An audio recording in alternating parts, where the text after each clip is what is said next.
1995-96 ਦੀ ਗੱਲ ਆ। ਮੈਂ ਉਦੋਂ ਫੈਸਲਾਬਾਦ ਰਹਿੰਦਾ ਸੀ। ਇੱਕ ਦਿਨ ਇਤਲਾਹ ਆਈ, ਜੁਮੇ ਦਾ ਦਿਨ ਸੀ। ਮੇਰੇ ਮੁਰਸ਼ਿਦ ਕਰੀਮ सैयद मोहम्मद मंजूर आसिफ ताहिर बादशाह शराही जुमा किसी होर जगह ते पढ़ाया सी।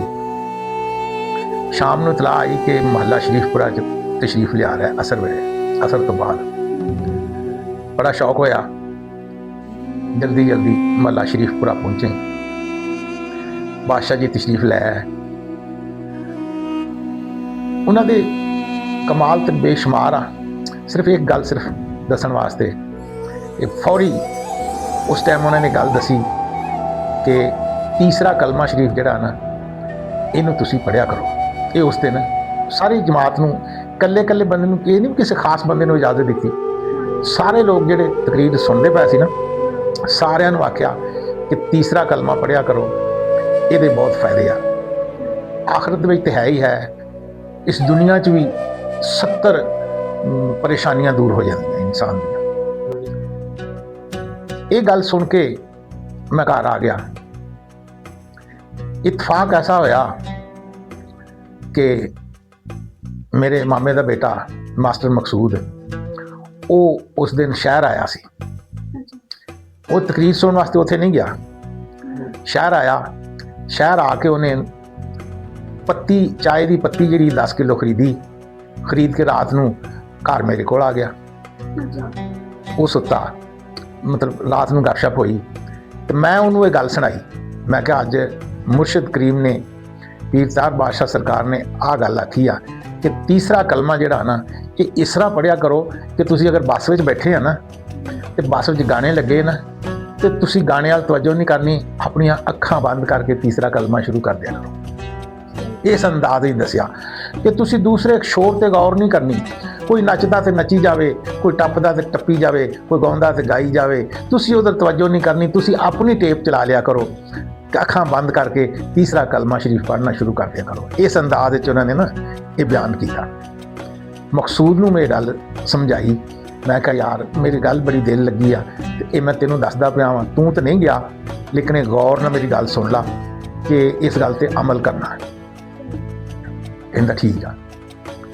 सुबह हुई, उन्हां दिनां चों पत्ती लिजा के ना छोटे छोटे पैकेट बना के ते दुकानां ते बेचदा हुंदा सी। वो पत्ती दा थैला जिहड़ा सी ना ਉਹਨੇ मैं उन्होंने टुड्डी वाले तो जाके बस में बिठाया। बस में बिठा के आप घर आ गया।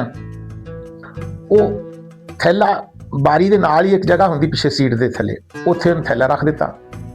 आप ड्राइवर की पिछली सीट से जाके ना उत्थे बैठ गया। बैठा रहा ते तीसरे कलमे शरीफ का उन्हें ना विरद शुरू कर दिता। मेरे कहने के मुताबिक, मुर्शिदां दे हुक्म के मुताबिक, यानी कि रात नूं गल हुई आ ते सुबह का वाकया। उन्हें तीसरे कलमे शरीफ का विरद शुरू कर दिता। पढ़ी जांदा चुप करके, उहदे किसी पासे तवज्जो नहीं।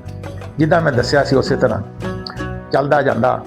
रस्ते च एक स्टाफ आया, गालबन वर्कशॉप का सी, आवागत का सी, कोई हुण मेरे ज़हन च नहीं किहड़ा स्टाफ सी। उस स्टाफ ते ना बस खड़ोती आ ते मकसूद नूं ऊँघ आई। मकसूद जिद्दां सुता नहीं पिया, वो सुत्ता सुत्ते दे विच ऊँघ च देखदा कि बस रुक गई आ ते मेरा थैला किसी ने ला लिया। अचानक भज के उठिया, कहंदा है मेरा थैला किहने ला लिया। भज्जा ही आया थले आके देखा तो थैला थले लाया किसी। थैला थले पिया, बस हले चली नहीं। उठ के कहंदा थैला किहने लाया। वो पता, कहंदा तो मेरा वा।